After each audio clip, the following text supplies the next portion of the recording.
हरे कृष्ण भक्त सजन वृन्दहरू सधैँ चाहिँ आज फेरि म हजुरमाझ भाग 10 लिएर उपस्थित भइसकेको छु।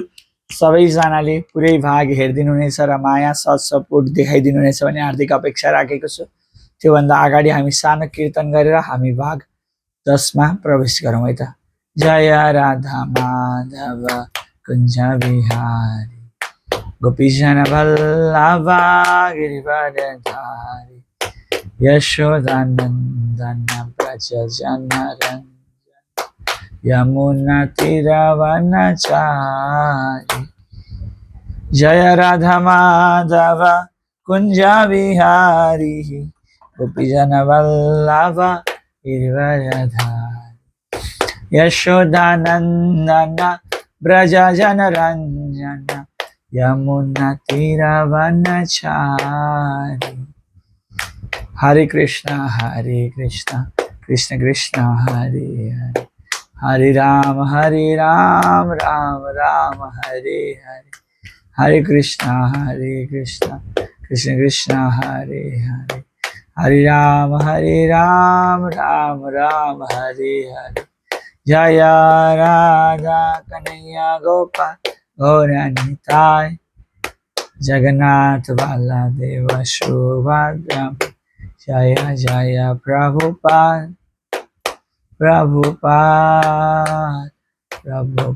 जय श्रील प्रभुपाद जय गौरा हरि बोल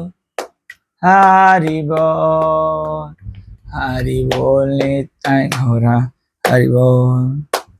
एवं विष्णुपाद परमहंस विवेकाचार्य स्तोत्र श्री श्रीमद् वैष्णव चरणारविंद भक्तिवेदांत स्वामी श्री प्रभुपाद की जय। गौर प्रेमानंदे हरि हरि बोल। थोड़ी जलपान गरौँ सुरु गरौँ है त।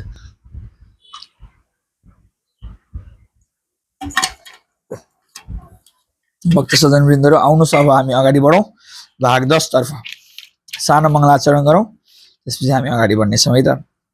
ओम ज्ञानतिमिरन्धस्य ज्ञानञ्जनशलाकया चक्षुरुन्मिलितं येन तस्मै श्रीगुरवे नमः। श्रीचैतन्यमनोभीष्टं स्थापितं येन भूतले स्वयं रूपः गदामह्यं ददाति स्वपदान्तिकं। वन्देऽहं श्रीगुरुः श्रीयुतपतिकमलं श्रीगुरुन् वैष्णवांश श्रीरूपं साग्रजातं सहगण रघुनाथान्वितं तं सजीवं सावद्वैतं सावधूतं परिजनसहितं श्रीकृष्ण चैतन्यदेवं श्रीराधा कृष्ण पादान् सहगण ललिता विशाखान्वितं हे कृष्ण करुणा सिन्धु दीनबन्धु जगत्पते गोपीश गोपिका कान्त राधा कान्त नमस्ते तप्त काञ्चन गौरांगी राधे वृंदावनेश्वरी विश्वभानुसुते देवी प्रणमार्य हरिप्रिय पंचतत्व प्रणमामि हरिप्रिय। नमो ब्रह्मण्डे देवाय गो ब्रह्मण्डे जय जगताय कृष्णाय गोविंदाय नमो नमः। कृष्णाय वासुदेवाय हरे परमात्मने प्रणतक्लेशनाशाय गोविंदाय नमो नमः।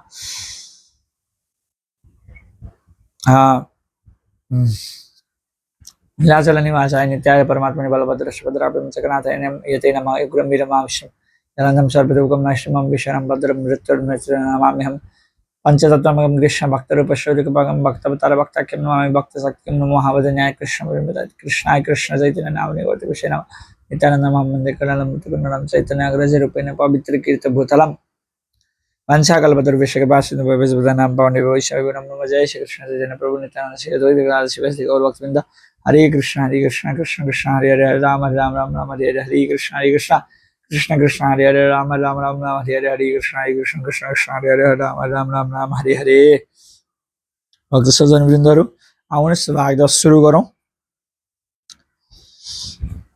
हामी धर्मोत्कृष्टताको मार्ग भन्ने पुस्तकको अध्याय 3 के अध्याय 3 शीर्षक स्वतन्त्र ब्रह्मज्योति र आत्माको दर्शन भन्ने अध्याय 3 को भाग 10 लिएर आएका छौं है त। धर्मस्वानिस्थितः पुंसां विश्वक्षेन कथा श्रिय नप्तियाधीरतिं श्रमहि एव हि केवलम। आफ्नो अवस्था अनुसार मानिसले जुन स्वाभाविक कार्य सम्पन्न गर्दछ यदि ती कार्य भगवानका सन्देशतर्फ आकर्षित छैनन् भने त्यो परिश्रम व्यर्थ हुन्छ। श्रीमद् भागवत प्रथम स्कन्ध 2 अध्यायको 8औं नम्बर श्लोकमा वर्णन गरिएको छ।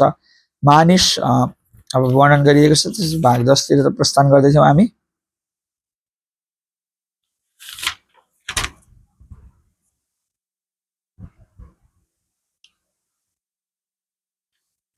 हामी यहाँसम्म पुगेका थियौँ है।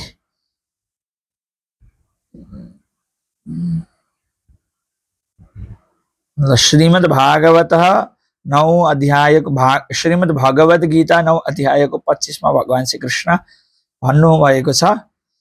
के भन्नुभएको छ? यान्ति देवा व्रता देवान् प्रत्ययान्ति पृथिवतां भूतानि यान्ति भूतेज्य यान्ति मा मध्याजे जनोमि माम। जसले देवताको पूजा गर्दछ ऊ देवलोकमा पितृको पूजा गर्ने, पितृलोकमा भूत प्रेतको पूजा गर्ने भूत प्रेतको लोकमा जन्म लिन्छ भने मेरो पूजा गर्ने मसँगै आउँदछ भनेर भगवान यहाँ भन्नुहुन्छ है। त्यसैले तिमी यस शरीरबाट जस्ता कर्म गर्दछौ सोही अनुरूप अर्को शरीर प्राप्त गर्ने तयार हौ।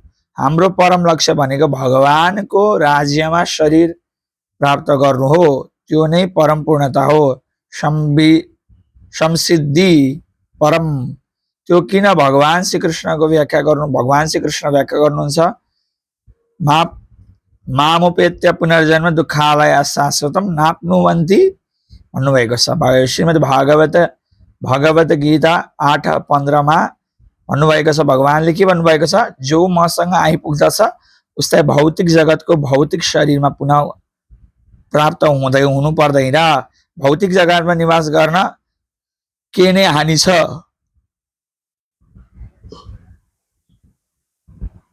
यो भौतिक जगत प्रत्येक अवस्था दुःखालयमा शाश्वतम अर्थात दुःखले भरिएको छ र यो अब अस्थायी वा क्षणिक छ। त्यसैले यहाँ निवास गर्नु हानि नै हो। यदि तिमी अमेरिकन हौ त्यसैले म अमेरिकन हुँ त्यसैले म अमेरिकामा छु जहाँ प्रशस्त धन, धेरै जमिन छ र स्रोत छन्। त्यसैले म अमेरिकामा भएर सुखसँग निरन्तर बाँच्दछु भन्ने सोच्छौ भने तिमी यसरी कति 100 वर्ष बाँच्ने छौ, तर तिमी अमेरिकन भएर निरन्तर बाँच्न पाउने छैनौ। ब्रह्माजी जसका दिन लाखौं वर्षका छन् उहाँ पनि निरन्तर त्यही अवस्थामा रहन पाउनुहुन्न। त्यसै गरी कमिला, बिरालो, हात्ती, मानिस, देवता केही पनि सधैँ त्यही अवस्थामा बाँच्न पाउँदैन। महान दैत्य हिरण्यकश्यपले अमर हुने प्रयास गरे। उनले अमर हुन कठिन तपस्या गरे तर त्यो सम्भव भएन। कुनै उन्नतम वैज्ञानिकले प्रतिज्ञा गर्न सक्दछ वैज्ञानिक विकासद्वारा हामी अमर बन्दछौँ, तर त्यो असम्भव छ।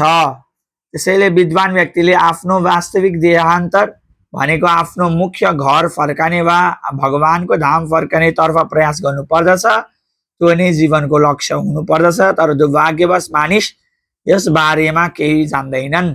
त्यसैले हामीले मानव समाजलाई विनम्रतापूर्वक तिमी धेरै प्रकारले सुख हुन खोज्दछौ तर सुखी हुन भन्दा बढी चिन्ता वा निराश भइरहेका छौ। त्यसैले कृपया भगवान श्री कृष्ण भावना स्वीकार गर, जसले गर्दा तिमी वास्तविक सुख हुनेछौ भनेर सेवा गरिरहेका छौ। यो ज्ञान प्राप्त गर्नु नै हाम्रो उद्देश्य हो है त। आज यसै गरी मैले पढ्दै क्रममा है स्वतन्त्र ब्रह्म ज्योति र आत्माको दर्शन भन्ने अध्याय 3 धर्म उत्कृष्टताको मार्ग भन्ने पुस्तकको अध्याय 3 समाप्त गरेको छु र भोलि हामी अध्याय 4 मा प्रस्थान गर्छौं। अध्याय 4 को शीर्षक के रहेको छ? धर्मको वास्तविक लक्ष्य भनेर अध्याय 4 को शीर्षक रहेको छ। र यो पुस्तक चाहिँ कसले लेख्नु भएको हो? एसी भक्तिवेदान्त स्वामी श्रील प्रभुपादद्वारा लिखित रचित पुस्तक हो। यो चाहिँ धेरै भाषामा यो पुस्तकहरू उपलब्ध छन्। कुन भाषामा छ रोकिने यहाँ वर्णन गरिएको होला पक्कै पनि।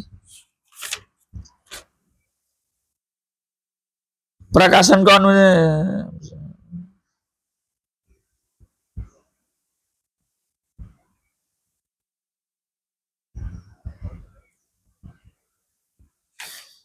यहाँ यो यहाँले वर्णन चाहिँ गरिएको रहेनछ, तर पनि धेरै भाषामा यो चाहिँ अनुवादित पुस्तक छ है।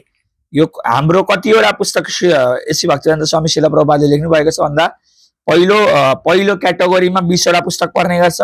दोस्रो क्याटेगोरीमा नेपालीमा अनुवादित पुस्तकहरू है कुन छन्? श्रीमद् भागवत गीता, यथारूप लीला पुरुषोत्तम भगवान श्री कृष्ण इत्यादि पुस्तकहरू छन्।